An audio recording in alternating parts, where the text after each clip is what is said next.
Hello, hello, and welcome back to No One Is Coming. The answer is you. In today's episode, we are diving into an uncomfortable thought, one which I will admit, I do share with my children every so often.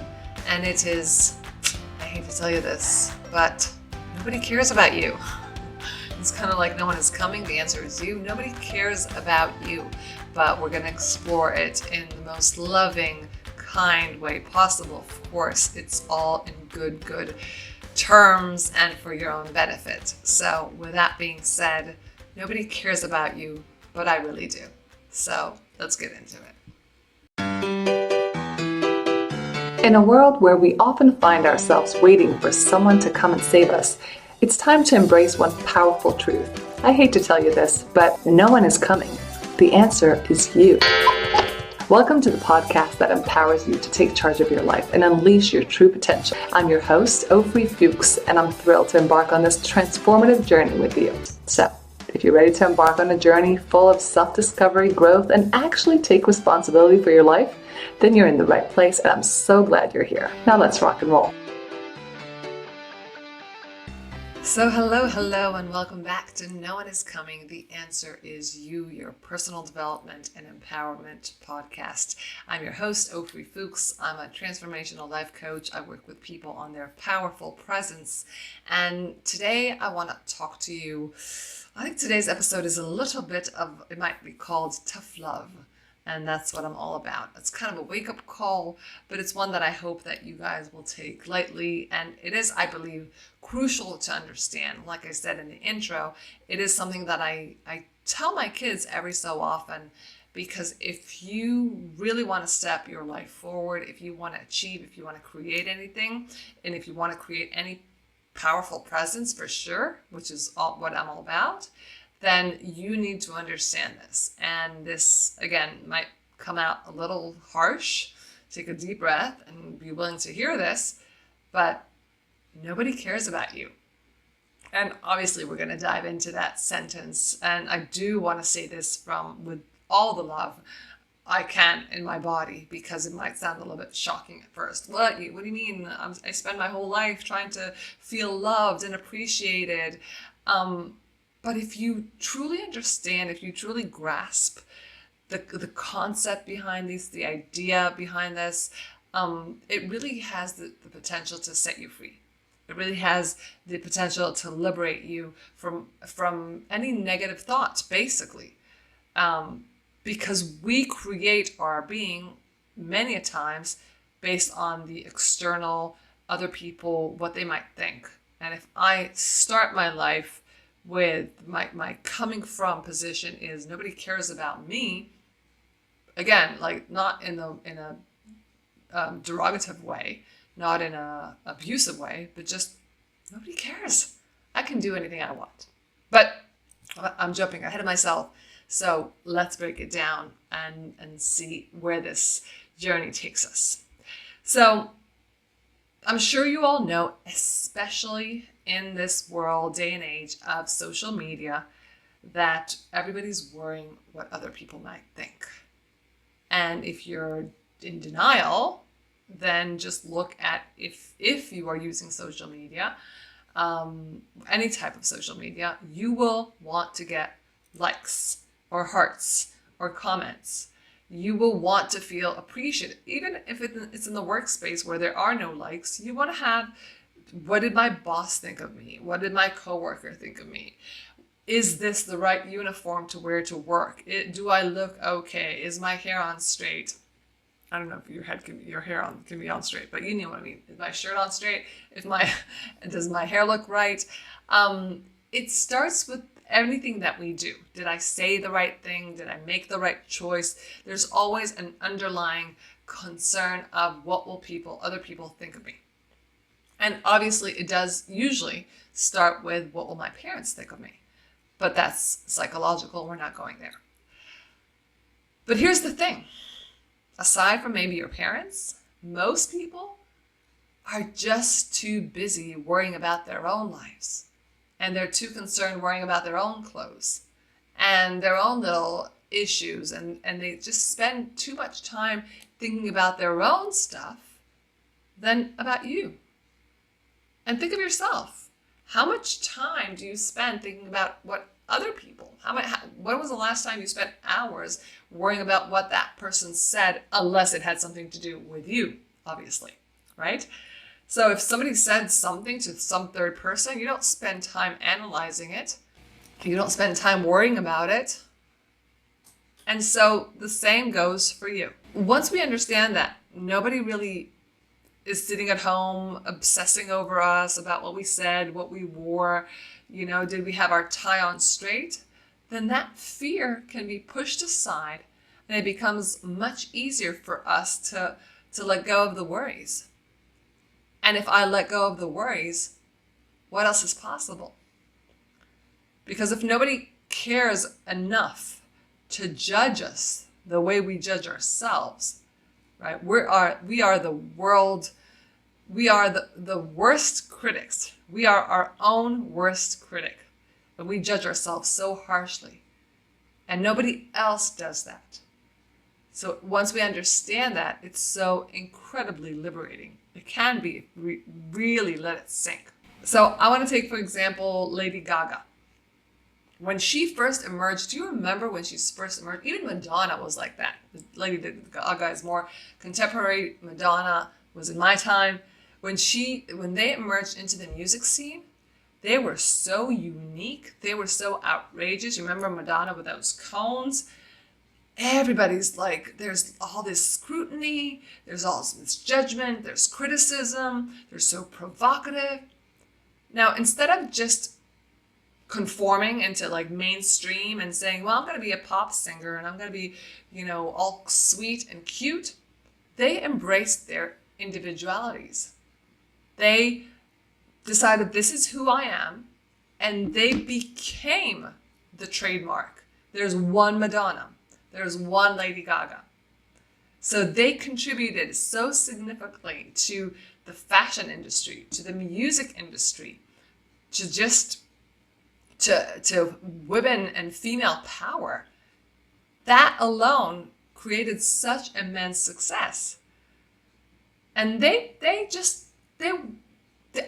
they did. I don't know. I've never met them, unfortunately. But I don't think they let the fears of judgment or the articles in the newspapers or the criticism or the posts that people wrote about them, they didn't let that in.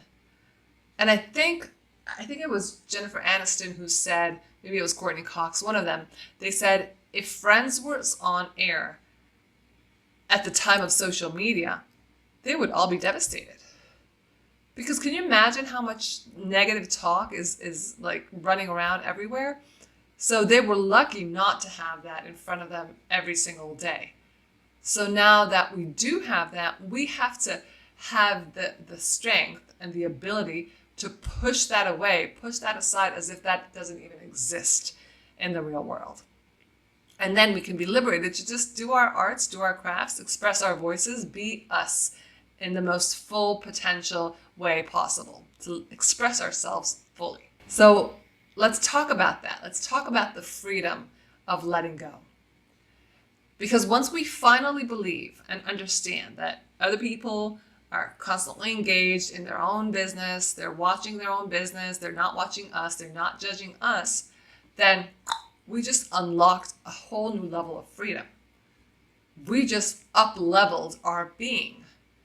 Because just imagine how much you can achieve, how much you can create if you weren't held back by the thought of what other people might say, or how will I be judged or scrutinized, or what will they think? What will they talk about me after I leave the room? So you can start the business that you dreamt of.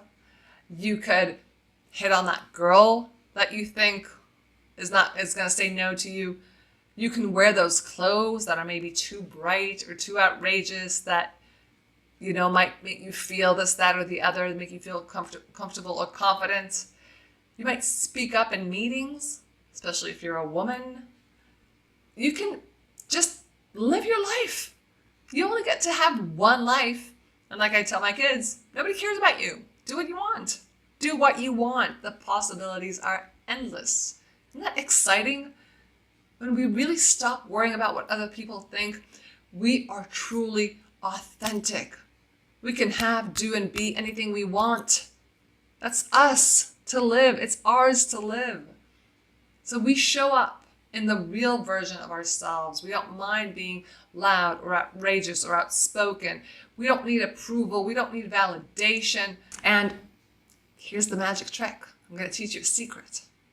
When you stop worrying or caring about what other people think, then you will find that people are drawn to you. It's going to be that, I think I gave this example before, but I just love it. It's going to be that scene from When Harry Met Sally. I'll have what she's having. If they're so confident and they don't mind expressing themselves, even though they might be outrageous, give me some of that. But no, not only do we judge them, but we don't dare be like them. So I'll give you another example. Consider Steve Jobs. Steve Jobs was not conventional, to say the least. He was unconventional in his thinking. He was unconventional in his approach. He was unconventional in his beliefs, in his vision. He was so confident. People thought he was cocky. And so they doubted him. They judged him. They pushed him aside. Like, they kicked him out of Apple in 1985. They saw it as a failure. They were like, okay, Steve Jobs, he's history. But he did not let that setback push him back. It was not a setback from him. It was a diversion. He was still pushing forward. He founded the next thing. He conquered the next thing. He acquired Pixar. He did all these things, and all of a sudden he had this vision for the iPhone and the iPad, and everything else is history.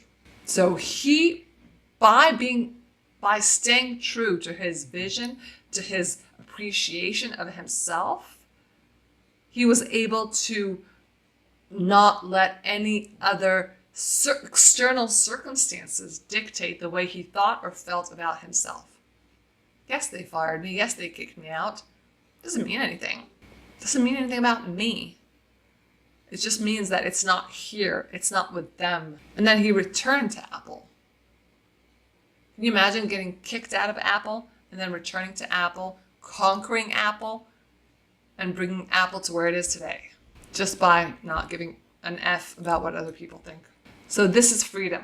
And it's not about being reckless. It's not about being rude. It's not about, it's not pushing anyone down or scrutinizing, judging anyone else to make yourself feel better. It's just about being true. It's just about being authentic. It's about making choices that align with who you are. And it's about taking bold actions in line with that belief and that sense of value, your core values. That's what's empowering. That's what will set you free. You'll be so much more fulfilled in your everyday life because there was no regrets. So how do we stop caring? You'll be like, oh, easy for you to say. Yes, I care. Of course I care. But how do we stop caring? So there's actual tips, practical tips that we can do, things that we can focus on or not focus on. So it might seem like it's easier said than done, and it's true. It's easier said than done, but practice makes perfect. So, be compassionate. Don't be too hard on yourself if you don't succeed on the first go. Just keep reminding yourself of what you need to do in order to keep yourself aligned and connected to yourself. So the first thing we do is we shift our focus. Instead of focusing on what other people might think or say, we focus on what we're doing. We're focusing on the reason why we're doing things. We're focusing on what else is possible. We're focusing on what is the best possible outcome. We're focusing on what feels right for me. What feels right for me for where I am currently. What do I want? If I could have anything and everything, what could I want? And that becomes easier to kind of turn down the volume on all the external noise. The second thing we can do is practice self-compassion. I spoke lightly on compassion before. We have to practice self-compassion. We have to be kind with ourselves because we will make mistakes on our way up We will make mistakes. We will fall down, just like I gave an example just now on Steve Jobs, who was kicked out of Apple and then came back a full circle. We can't see what we can't see. It doesn't mean that things will not evolve in the best possible way for us. So we have to let go. We will have the fear, but let go of the judgment of the fear. We can have the nervousness, let go of the judgment of the nervousness. Okay, that will fade away. You can experience your emotions, have compassion, and move on. The next thing that I suggest you do is reframe your thoughts. So again, if I catch myself worrying about what somebody else will think, or what did they think, a lot of times that happens to me. I say something, I'm like, what did they think? How did that come across? Then I can ask myself, what's the worst that can happen? Oftentimes the worst case isn't even remotely close to being reality. And sometimes, you know what I do?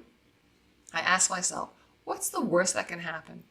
And then I go down that road and I think about what is really the worst thing that can happen, like truly. And when I realize what that is, I ask myself, can I handle it? And 10 times out of 10, the answer is yes, I can handle it. I won't be in the streets. I won't be homeless. Everything's going to be fine. I'll still have friends. My family will still love me. It's okay. I'll still have food in the fridge. I'll be okay.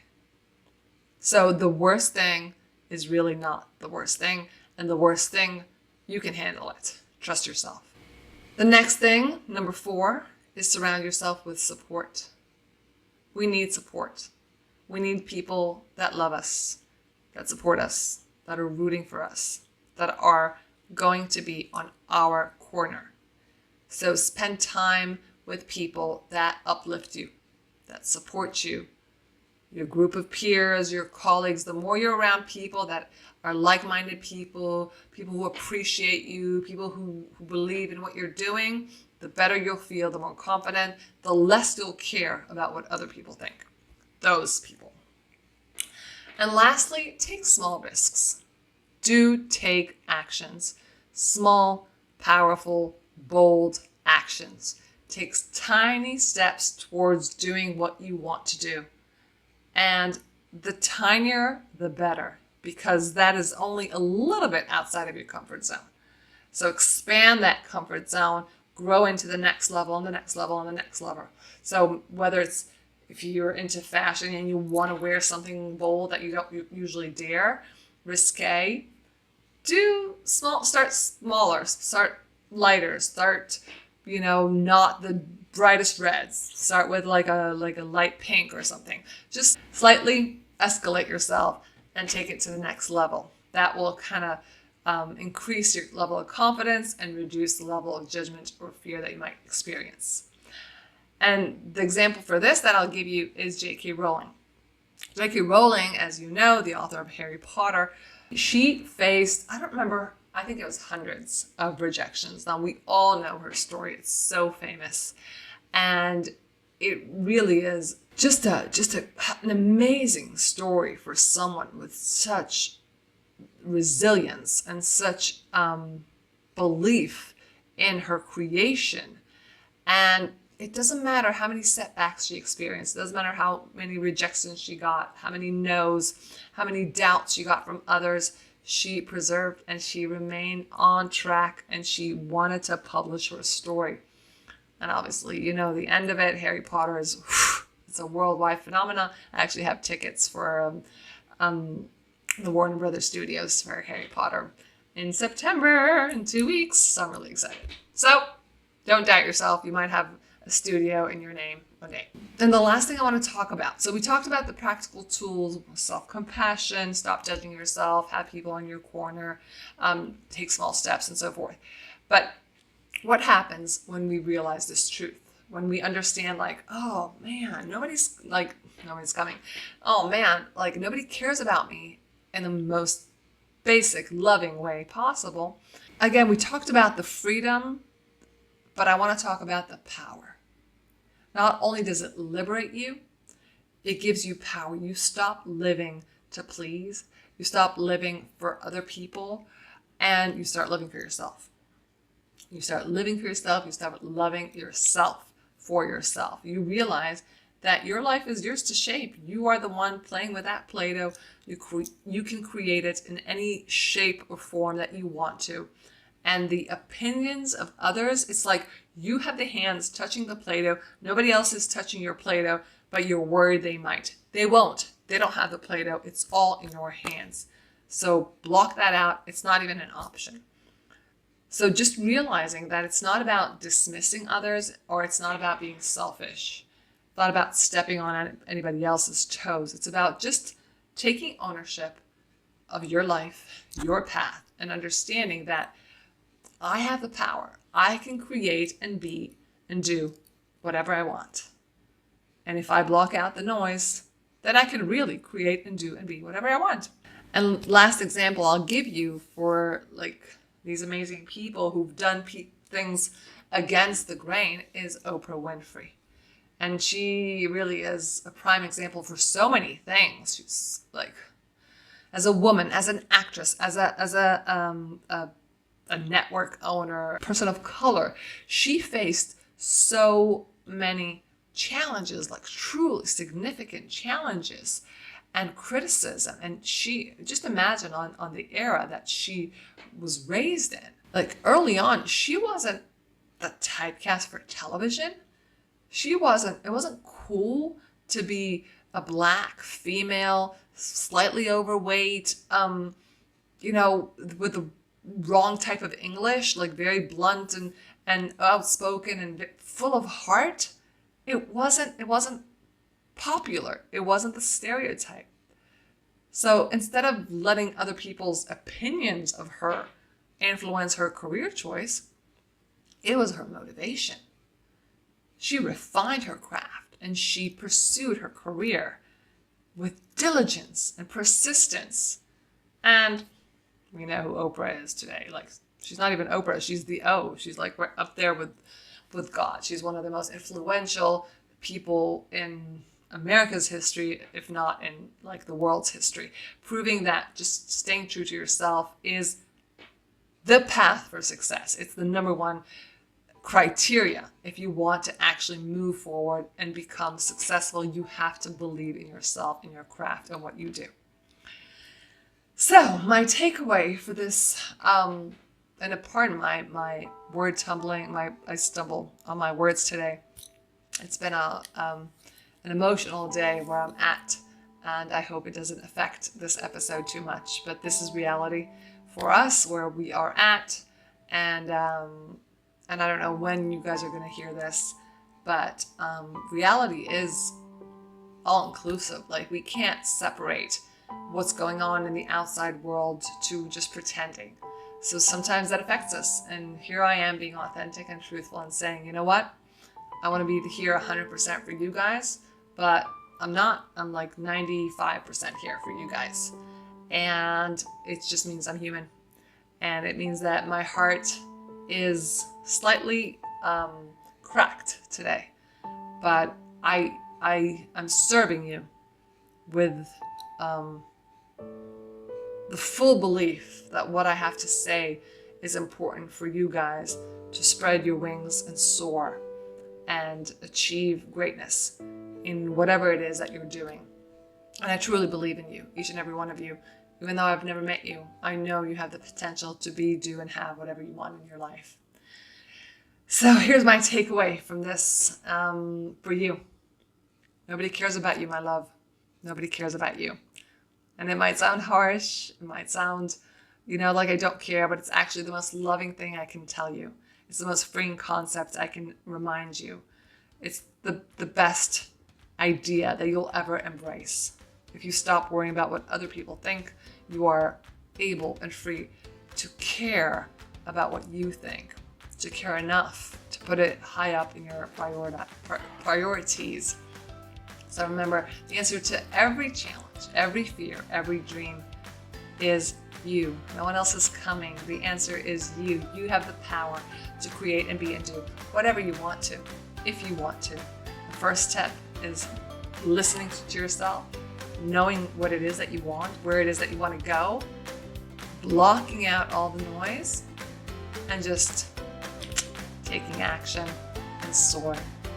I love you. I hope this episode was helpful and beneficial. I love you. I'll see you next time. Bye for now.